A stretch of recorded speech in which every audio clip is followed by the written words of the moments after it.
ಎಲ್ಲ ಥರದಲ್ಲೂ ಇರ್ತಾರೆ, ಒಳ್ಳೆ ಥರದಲ್ಲೂ ಇರ್ತಾರೆ, ಕೆಟ್ಟತನದಲ್ಲೂ ಇರ್ತಾರೆ. ಮಾಡುವಾಗ ಅವರು ಹೋಗುವಾಗ ಒಂದು ಕಡೆ ಹೋಗ್ತಾರೆ, ಒಂದೇ ಕಡೆ ಕೂತ್ಕೊಂಡು ಎಲ್ಲ ಒಂದೇ ಟೇಬಲಲ್ಲಿ ಕೆಲಸಗಳನ್ನ ಮುಗಿಸ್ಕೊತಾರೆ, ಬರ್ತಾರೆ. ಯಾವುದೂ ನಾವು ಪಕ್ಷಭೇದ ಮಾಡೋಕ್ಕಾಗಲ್ಲ. ಒಂದು ಸಲ ಚೆನ್ನಾಗಿರ್ತಾರೆ, ಒಂದೊಂದು ಸಲ ಚೆನ್ನಾಗಿರಲ್ಲ. ಅವ್ರ ಬಗ್ಗೆ ಇವ್ರು ಟೀಕೆ ಮಾಡೋದು, ಇವ್ರ ಬಗ್ಗೆ ಅವ್ರು ಟೀಕೆ ಮಾಡೋದು, ಆ ಥರ ಇರ್ತದೆ. ಸೊ ಇವಾಗ ನೀವು ಹೇಳ್ದಂಗೆ ಕರೆಕ್ಟು. ಈಗ ನಾನೊಬ್ಬ ಮುಸ್ಲಿಮು, ಈಗ ನೀವು ಹಿಂದೂ. ಸೊ ಇವಾಗ ಹಿಂದೂ ರಾಜ್ಯ ಅನ್ನೋದೇ ಸೃಷ್ಟಿ ಮಾಡಬೇಕು ಅನ್ನೋ ಒಂದು ಪಕ್ಷ ಇರುತ್ತೆ, ಇನ್ನೊಂದು ಪಕ್ಷ ಈಕ್ವಲೆಂಟ್ ಆಗಿರಬೇಕು ಅಂತ ಇರುತ್ತೆ. ಆಬ್ವಿಯಸ್ಲಿ ಈಗ ಒಂದು ನಮ್ಮ ಕ್ಯಾಸ್ಟ್ ಅಂತ ಬಂದಾಗ ನಮಗೆ ಯಾವುದು ಫೇವರ್ ಅದೇ ನೋಡ್ತೀವಿ. ಎಷ್ಟು ತಪ್ಪು ಮಿಸ್ಗೈಡೆನ್ಸ್ ಅಂತ ನನಗೆ ಅನಿಸಿಕೆ. ಎಲ್ಲರೂ ಒಂದೇ ಥರ ಇರಲ್ಲ.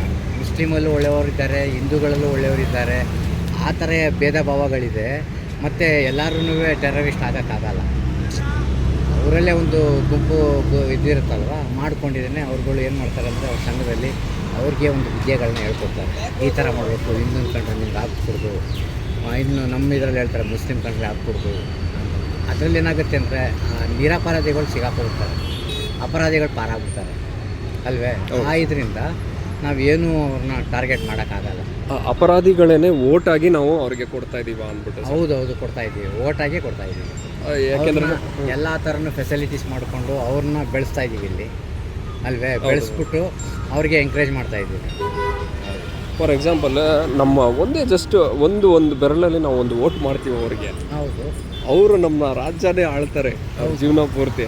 ಅರ್ಥ ಮಾಡ್ಕೋಬೇಕು ವೋಟ್ ಅನ್ನೋದು ಎಷ್ಟು ಇಂಪಾರ್ಟೆನ್ಸ್ ಅಂತ ನೋಡಿ ಅವ್ರು ಅರ್ಥ ಮಾಡ್ಕೋಬೇಕು. ಆ ಒಂದು ಓಟಿಗೆ ಎಷ್ಟು ಬೆಲೆ, ನಮ್ಮ ಒಂದು ಬೆರಳಲ್ಲಿ ಎಷ್ಟು ಶಕ್ತಿ ಇದೆ. ಹೌದು ಅಲ್ವಾ, ಅವ್ರನ್ನೇ ಸೃಷ್ಟಿ ಮಾಡೋಷ್ಟು ಶಕ್ತಿ ನಮಗಿದೆ. ಹೌದು. ಆ ಇದರಿಂದ ನಾವೇನು ಹೇಳೋಕ್ಕಾಗಲ್ಲ. ಅವರು ಕೆಲವರು ತಿಳ್ಕೊಬೇಕು ಅದನ್ನು. ನಾನು ಬಂದಿದ್ದೀನಿ, ನಮ್ಮ ಜನಗಳಿಗೆ ಸಹಾಯ ಮಾಡಬೇಕು, ಒಂದು ಒಳ್ಳೆತನ ಮಾಡಬೇಕು ಅಂತ.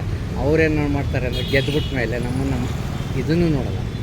ಓಕೆ. ಆ ಇದರಿಂದ ಯಾರಿಗೆ ಎಲೆಕ್ಟ್ ಮಾಡಬೇಕು ಬಿಡಬೇಕು ಅನ್ನೋದು ವ್ಯತ್ಯಾಸ ಆಗುತ್ತೆ.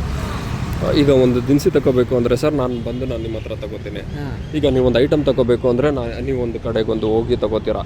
ಈ ಥರ ಒಂದು ಸಿಚುವೇಶನ್ ಎಲ್ಲ ರಿಯಲ್ ಲೈಫಲ್ಲಿ ನಾವು ಡೈಲಿ ಫೇಸ್ ಮಾಡ್ತೀವಿ. ಟರ್ನ್ ಓವರ್ ಎಲ್ಲರೂ ಮಾಡಲೇಬೇಕು ಅಲ್ವಾ. ಅವಾಗ ಜಾತಿ ನೋಡಲ್ಲ, ಏನೂ ಇಲ್ಲ, ನಮ್ಮ ಅವಶ್ಯಕತೆ ನಾವು ನೋಡ್ತೀವಿ. ನಮ್ಮ ಜಾಬಲ್ಲಿ ಸತ್ತೊಂದು ದುಡ್ಡು ಇರ್ತದೆ. ಸತ್ತೋಗ್ತಾನೆ, ಅವ್ನ ಜಾಬಿಂದ ದುಡ್ಡೆಲ್ಲ ತೆಗಿತಾರೆ. ಆ ದುಡ್ಡು ನಮ್ಮ ಹತ್ರ ಬಂದು ಸೇರ್ಕೊಳ್ತದೆ. ಅವ್ನು ಸತ್ತೋಗಿದ್ದ, ಅವ್ನ ಜಾಬಲ್ಲಿ ಇತ್ತು ಅಂತ ನಾವೇನಾದ್ರು ಟಾರ್ಗೆಟ್ ಇಲ್ಲ. ಒಬ್ಬ ಮನುಷ್ಯನಿಗೆ 4 ಜನ ಹೇಗೆ ಹೆಗಲು ಕೊಡ್ತಾರೋ ಅದೇ ಥರ ಇದಕ್ಕೂ ಒಂದು ಬೆಲೆ ಕೊಡಬೇಕು. ಎಲ್ಲೇ ಆಗಲಿ ನಾವು ತೊಗೊಳ್ಬೇಕಾದ್ರೆ ಅವನಿಗೆ ₹1 ಹಣೆ ಮೇಲೆ ಇಟ್ಟಿದ್ರು ಬೇರೆಯವ್ರು ತೊಗೊಬಿಡ್ತಾರೆ ಅಲ್ವೇ. ಸತ್ತ ಮೇಲೆ ಅವನಿಗೆ 4 ಜನ ಅವನ್ನ ಹೊರ್ತಾರಲ್ವ, ಅದು ಮೇನ್ ಮುಖ್ಯ. ಅವನು ಹೊರ್ತಾದ್ಮೇಲಿಂದ ಅವನ್ನ ಬೀದಿಗೆ ಹಾಕ್ಬಿಡ್ತಾರೆ. ಮನೇಲಿರ್ತಾನೆ, ಇಷ್ಟು ದಿವಸ ಮನೇಲಿರ್ತಾನೆ, ಅವ್ನು ಸತ್ತ ಮೇಲಿಂದ ಬೀದಿಗೆ ಹಾಕ್ಬಿಡ್ತಾರೆ ಅಲ್ವಾ. ಬೀದಿಲಿ ಹಾಕ್ಬಿಟ್ಮೇಲೆ 4 ಜನ ಅವರು ಮನೆಯವರು ಮುಟ್ಟೋದಿಲ್ಲ, ಬೇರೆಯವ್ರು ಬಂದು ಮುಟ್ತಾರೆ, ಮಾಡ್ತಾರೆ. ಅವನ್ನ ನಾವು ಜಾತಿ ಭೇದ ಮಾಡ್ತೀವಿ. ಇಲ್ಲ ಏನು ಜಾತಿ ಭೇದ ಭಾವನೆಗಳೇ ಇರ್ಕೂಡ್ದು ಇಲ್ಲಿ ನಮ್ಮಲ್ಲಿ. ಯಾವುದೇ ಒಂದಿರಲಿ, ಎಲ್ಲ ಒಗ್ಗಟ್ಟಾಗಿ ಸೇರಿಕೊಂಡು ಕೆಲಸ ಮಾಡಬೇಕು, ಸಂಪಾದನೆ ಮಾಡಬೇಕು. ಅವ್ನು ದುಡಿತಾವನೆ, ಇವ್ನು ದುಡಿತಾವನೆ ಅಂತ ಒಂದು ಹೊಟ್ಟೆ ಕಿಚ್ಚಿರಬಾರ್ದು. ನಮ್ಮಲ್ಲಿ ಏನಂದ್ರೆ ನೋಡ್ಕೊಂಡಿದ್ದು ಖುಷಿ ಪಡಬೇಕು.